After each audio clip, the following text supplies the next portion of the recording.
সকাল সকাল ভাবনা চিন্তা করলাম যে আজকে তো রবিবার, আজকে সকাল সকালে একটু মাথায় তেল মেখে নিই, তাহলে বেলায় মাথা ঘষে স্নান করে নেবো।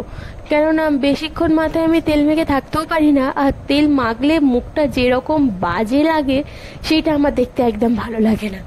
তো তার জন্যই আর কি তেল মাখি না আমি। 2 সপ্তাহ হয়ে গেল মাথায় এক ফোঁটা তেল দেওয়া হয়নি। না হলে ভাবো 50 গ্রাম নারকেল তেলের যে বোতলটা হয় সেটা আমার 3 থেকে 4 মাস হয়ে যায়। কতটা তেল মাখলে আমার এরকম হয় বলো তো। শুভ সকাল বন্ধুরা, নতুন দিন নতুন সকাল, তার সাথে নতুন আরও একটা ব্লগ। আজকের দিনটি রবিবার, আর এখন ওই সকাল 10টার বেশি এরকমই হবে।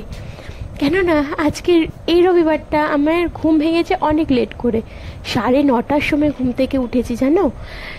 একবার তো সকালবেলা ঘুম থেকে উঠেছিলাম, উঠে একবার বাইরেটা ঘুরে, মানে তখন ওই কটা 7টা, 6:30 7টা হবে, বাইরেটা ঘুরে যে ওই সে শুলাম।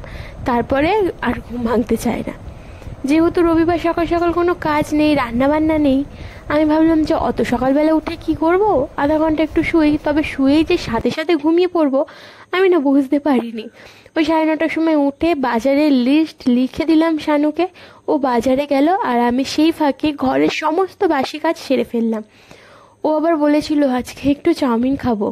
ঘুম থেকে উঠেই আমি বললাম যে আজকে না ছাতু খেয়ে নাও, অনেক দেরি হয়ে গেছে, এরপর টিফিন বানানোর জন্য আরও একটু টাইম লাগবে, তারপরে বাকি কাজগুলো করতে করতে আমি নাজেহাল হয়ে যাব, এত সময়ের মানে কম সময়ের মধ্যে এত কাজ হয়ে যাবে। ও বলছিল যে আজকে রবিবার, একটু চাউমিন খেতে ইচ্ছা করছিল। আমি বললাম খেতে যখন ইচ্ছা করছে তাহলে তো আর আমার কিছু করার নেই, তো যাও নিয়ে আসো বাজার থেকে গিয়ে। ওই দোকান করতে গেছিল সেই সময় এখানে হচ্ছে চাউমিন নিয়ে এসেছিল আর বাজার করে এনেছিল। আমি বাজারগুলো রেখে আগে চাউমিনটা বানিয়ে নিলাম, নিয়ে খেয়ে নিলাম। নিয়ে তারপরে হচ্ছে আমি বাজার গোছালাম, আর তারপরে রান্নার জোগাড়। ভাতটা ওখানে বসানো আছে, আর এখানে মাংসটা ধুতে এসেছি। এই মাংস আমি যবে থেকে ধোয়া শুরু করেছি তবে থেকে আমার মাংস খাওয়া একদম উঠে গেছে। আমি আর মাংস খেতেই পারি না। আগে যখন বিয়ের আগে মাংস রান্না করতো তখন আমার মাংস খেতে খুব ভালো লাগতো। মা মাংস কষাতো, কষা মাংস খেতাম, তারপর খাবারের সাথে খেতাম। এত ভালোবাসতাম মাংস খেতে, আমি কি বলবো। তারপরেও বিয়ের পরেও যখন প্রথম প্রথম আমার শ্বশুর ধুয়ে দিত মাংস, আমি রক্ত দিয়ে ধুতে ঘৃণা পেতাম বলে, তো আমার শ্বশুর ধুয়ে দিত, তখনও আমি খেতে পারতাম, বেশ ভালোই খেতাম। তবে তারপর থেকে যবে থেকে আমি নিজের হাতেই মাংস ধোয়া শুরু করেছি তবে থেকে তো মাংস খাওয়া আমার একদম বন্ধ হয়ে গেছে। হয়তো মাসে একবার খাই, মানে যদি সপ্তাহে প্রত্যেক সপ্তাহে তো এমনি মাংস হয়, তারপরে মধ্যিখানেও যদি হয় বা মা বানিয়েও দেয়, কিন্তু আমি আর মাংস খেতে পারি না, মুখেই তুলতে পারি না। মাংসর গন্ধ শুকলেই যেন আমার কেমন একটা গা গলিয়ে ওঠে। আর যতক্ষণ না মাংস থেকে একদম সাদা সাদা জল বেরোবে, মানে একটুকুও রক্ত লেগে থাকবে না, ততক্ষণ আমি ধুতে থাকি। আজকে জানো তো কলে জল আসেনি। কালকে রাতের বেলা জল এসেছিল, ভরে নিয়েছি। আজকে সকাল থেকে আর কলে জল আসছে না। আমার এতটা অসুবিধা হচ্ছে কাজ বাজ করতে। এদিকে হচ্ছে প্রথমে পাতকোর জল দিয়ে আমি ভালো করে মাংসগুলো ধুয়ে নিতে 4-5 বার করে পাতকোর জল দিয়ে ধুলাম। তারপরে ঘরে গিয়ে, মানে রান্নাঘরে গিয়ে রান্নার জল দিয়ে ভালো করে আরও 2 বার ধুলাম।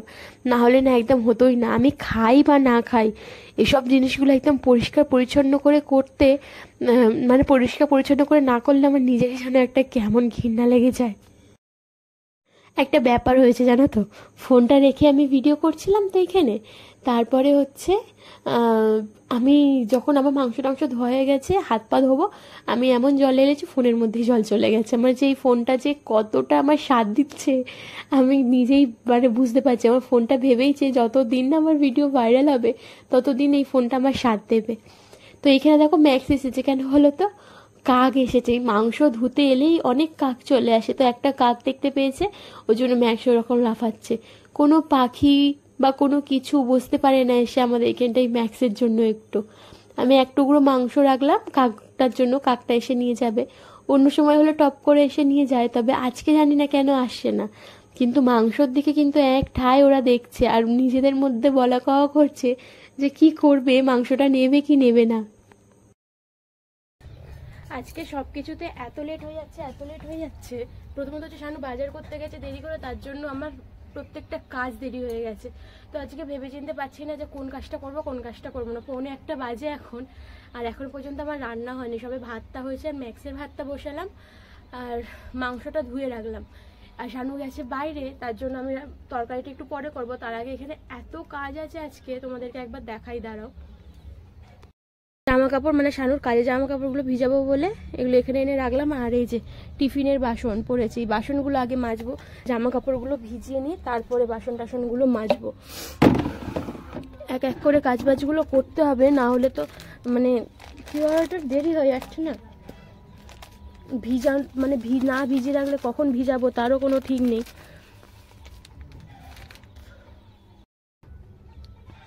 এত কাজ আছে আর সময় কম, নিজেকে যেন কেমন পাগল পাগল লাগে এরকম হলো।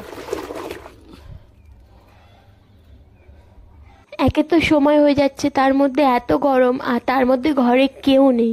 শানু গেছে একটা কাজের জন্য বাইরে, মানে একটা জিনিস কিনতে গেছে ঘরের জন্য। তো আর এদিকে হচ্ছে ভাই নেই, কেউ নেই ঘরে, আমি একা রয়েছি। আর ম্যাক্স হচ্ছে খাওয়ার জন্য লাফালাফি করছে। ম্যাক্সের খাবার আমি বেড়ে রেখে দিয়েছি, কি বলতো আজকে এত গরম যে ঠান্ডা হতেই চাইছে না। আর তার মধ্যে না ঘরে এক ফোঁটা খাবার জলও ছিল না।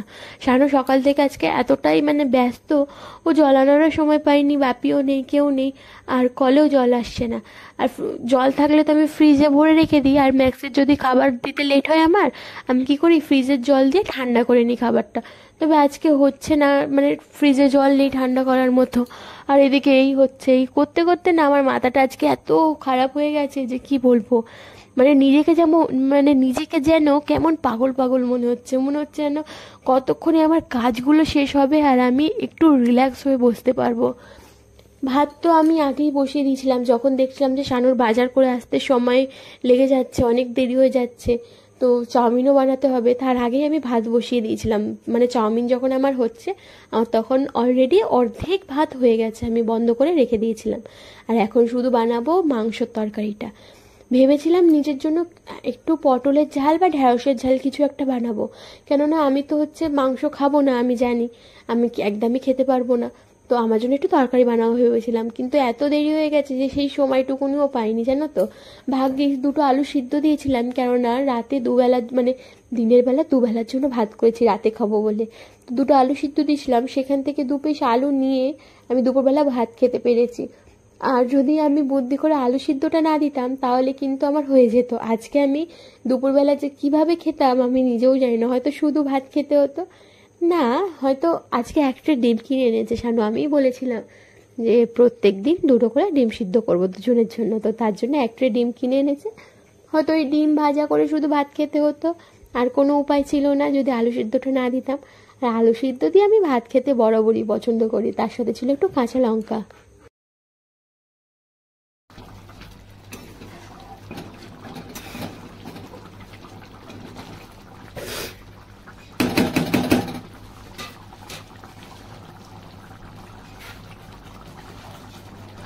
সমস্ত কাজ কমপ্লিট হলো, স্নান করে পুজো দিলাম, এবারে হচ্ছে একটু শান্তি।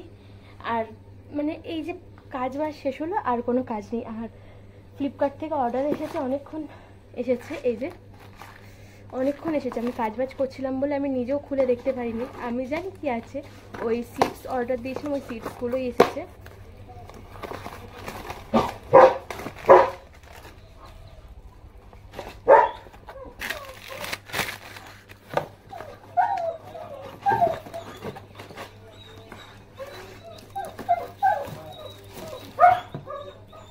এই যে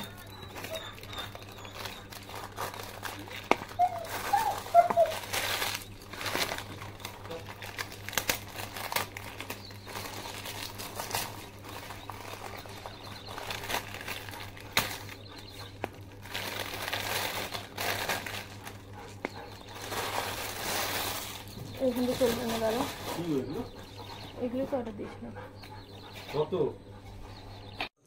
এখানে হচ্ছে 4 রকমের সিডস অর্ডার দিয়েছিলাম, ওগুলোই এসেছে। তো ওইগুলোই হচ্ছে জানো বলছিল যে এত অর্ডার দিয়েছো, তো এগুলো আমি কম্বোতে পেয়েছিলাম, তার জন্য আর কি অর্ডার দিয়ে দিয়েছিলাম। তো তাহলে চলো আজকের ভিডিওটা আমি এখানেই শেষ করি। এরপর থেকে আমার ভিডিও বানানোও হয়নি, আর কিছুই হয়নি। আসলে কি বলো তো, রবিবারটা না একটু লেজি লাগে, আর সারাদিন কাজ করার পর দুপুরের পর থেকে আর কোনো কাজ করতে ভালোই লাগে না, তার জন্য আর সেরকম কোনো কাজই হয় না। তাহলে চলো আজকের ভিডিওটা এখানেই, দেখা হবে কাল নতুন একটা ব্লগের সাথে। সবাইকে গুড নাইট, টাটা।